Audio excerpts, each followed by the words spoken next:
मेरा सौभाग्य है कि आज हरमिंदर साहब में आके दरबार में माथा टेकने का अवसर मिला, प्रसाद खाने का अवसर मिला, दर्शन करने का अवसर मिला। उसके बाद जहां देश की आज़ादी के लिए शहीद हुए थे, हज़ारों लोग अंग्रेज़ों की बर्बरता से कत्ल हुआ था, वहाँ जलियांवाले बाग में उनको श्रद्धांजलि देने के लिए। इसके बाद मैं भारत सरकार में, मेरा नाम प्रोफेसर SP सिंह बघेल है, भारत सरकार में राज्य मंत्री फिशरी, एनिमल हस्बेंड्री, डेयरी और पंचायती राज का हूँ।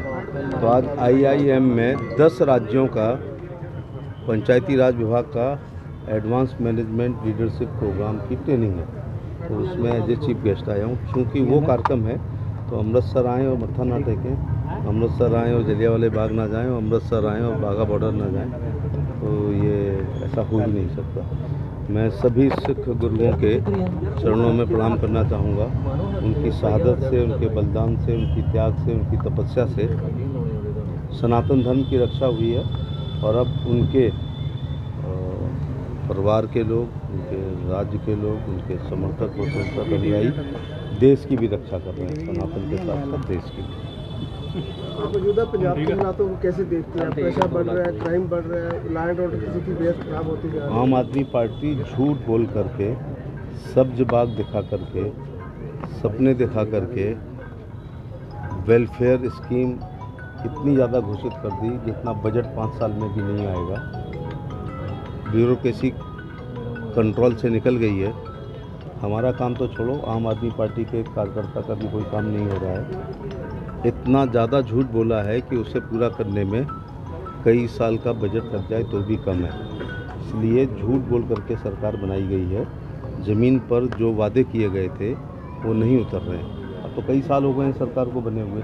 अच्छी सरकार वो होती है जो अपने घोषणा पत्र को 6 महीने में 30% काम कर दे, 40% 1 साल में, 50% 2 साल में और 80% 3 साल में। और जो 3 साल में भी अपने मैनिफेस्टो को पूरा नहीं कर पाता है, वो 3 जन्म में भी नहीं कर पाता। सर IIM में आप विजिट करने आज जा रहे हैं, थोड़ा उसके बारे में बता दें। आज IIM में पंचायती राज विभाग के एडवांस लीडरशिप मैनेजमेंट ट्रेनिंग है, जो 10 राज्यों को यहाँ बुलाया गया है। उसमें मुख्य रूप से जो निर्वाचित लोग हैं, प्रधान, जिला पंचायत सदस्य, जिला पंचायत अध्यक्ष, ब्लॉक प्रमुख, उसके साथ DPRO, यहाँ शब्द अलग अलग हो जाते हैं, कहीं DPRO है, कहीं CDO है, कहीं अपर मुख्य अधिकारी है, BDOs हैं, ADOs हैं।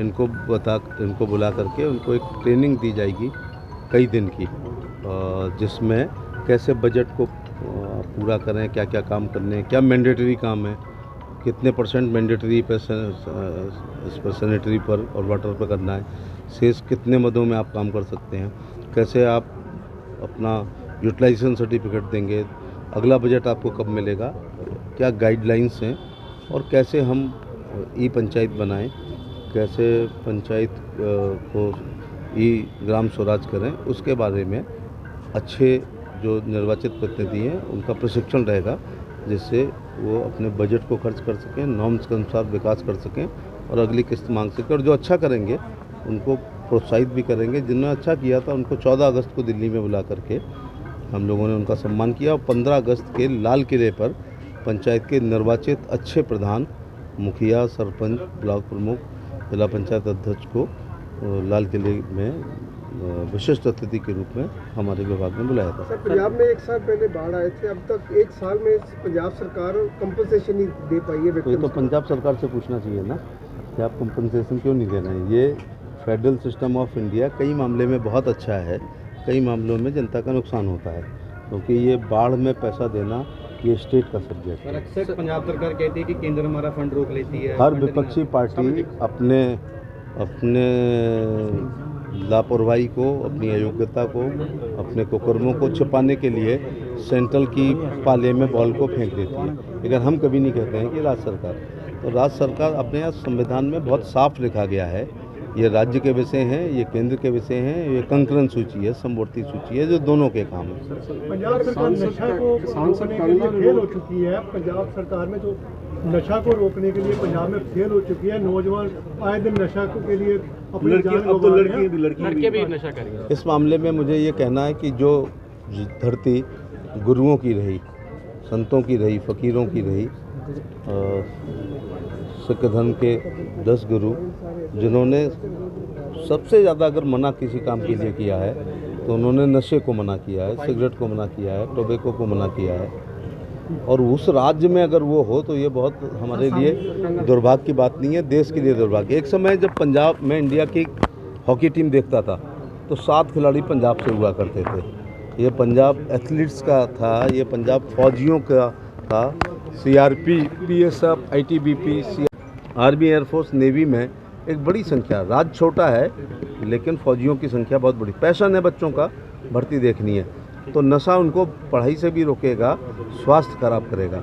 If wealth is lost, nothing lost, health is lost, something lost, and character is lost, everything lost. तो हेल्थ लॉस्ट के साथ करेक्टर भी का भी गहरा संबंध है नशे से। मैं अपील करना चाहूँगा, सरकार मद्य निषेध विभाग होगा, सरकार रोक रही है, लेकिन ये स्वतः स्फूर्ति से पेरेंट्स को अपने बच्चों के संस्कार ऐसे देने चाहिए कि वो नशेबाजी ना करें। और डिप्रेशन नशे का बहुत बड़ा कारण है। जब बच्चा पैदा होते ही सोचता है कि उसे कनाडा में जाना है, उसे विदेश जाना है और नहीं जा पाता है, तो वो ओवर एज हो जाता है, बेरोजगार हो जाता है, डिप्रेशन में चला जाता है, फिर वो नशा करता है। इसके बाद घर में झगड़े होते हैं। तो मैं पंजाब के बच्चों से यही कहना चाहूँगा कि सरकार तो प्रयास कर रही है, यहाँ NGOs बहुत हैं। एक बार मैं मोगा आया था तो मैंने NGOs की मीटिंग की। जिस NGOs पूछो आप क्या कर रहे हैं, हम नशाबंदी के काम कर रहे हैं। मैं आगरा में NGOs को बुलाता हूँ तो वो विधवा पेंशन के लिए, विकलांग पेंशन के लिए, वृद्धावस्था पेंशन के लिए, शिक्षा के लिए, चिकित्सा के लिए, वृद्धाश्रम के लिए ऐसे काम करते हैं। यहाँ हर NGO कर रहा है। इसका मतलब है कि यहाँ बच्चों में नशे की लत हो गई है। कैंसर बहुत हो रहा है। एक ट्रेन का नाम ही कैंसर एक्सप्रेस है, शायद फिरोजपुर से जाती है, कहाँ से जाती है, बठिंडा से जाती है। तो मैं पंजाब के यूथ से कहना चाहूँगा कि ये लहलहाते हुए खेतों वाला राज्य है, ये वीरों का राज्य है, ये संत फ़कीर और पैगंबरों का राज्य है। हमारे गुरु महाराजों ने हमें नशे से दूर रहने का हमेशा कहा था। हमें यदि हम गोल्डन टेम्पल पे मत्था टेकते हैं, इसके बाद नशा करते हैं, तो ये फिर अच्छी बात नहीं है। कोलकाता में रेप केस का इंसाफ अभी तक नहीं मिला। इंसाफ के लिए भारत की न्याय में MOS लॉ एंड जस्टिस भी रह चुका हूँ। अपने यहाँ फांसी होती है लेकिन पूरी प्रोसीजर के बाद होती है। हमारे यहाँ कहा जाता है कि 100 गुनहगार छूट जाएं लेकिन एक बेगुनाह को सज़ा नहीं मिलनी चाहिए।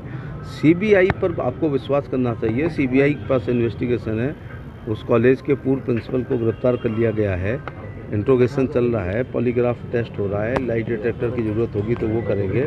CBI जब चार्जशीट देगी तब कोर्ट कॉग्निजेंस लेगा, फिर सबूत और गवाहों के अनुसार या तो मुकदमा छूटता है, एक्विटल होता है, या कन्विक्शन होता है। तो न्याय ये कोई वो नहीं है, कबीले वाली संस्कृति नहीं है कि चौराहे पर फांसी लगा दो। किसको फांसी लगेगी तो उसको भी एक प्रक्रिया से गुजरना होगा। सर, कंगना रनौत के बयानों को आप कैसे देखते हैं? ये उनके निजी विचार हैं, वो पार्टी के विचार नहीं है।